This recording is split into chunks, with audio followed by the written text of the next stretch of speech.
Ayan, luto na ang ating crispy pork chips. Meron tayo itong suka dito, oh. Pinakulas, spicy vinegar, sakto. Atin ng chili garlic oil ni Balogs.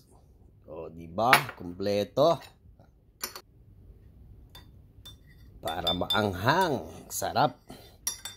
Sarap ng ating crispy pork chips. Yon, ready to eat na. Crispy pork chips. Sausawan natin sa suka.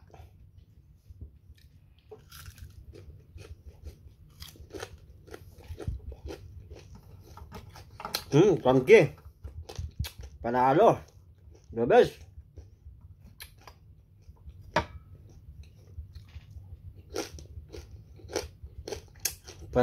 Panibago na naman po tayo. Crispy pork chip, napakadali pang iluto.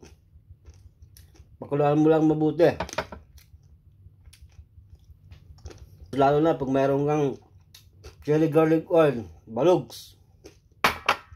Tapos pinakulas, spicy vinegar. Sarap.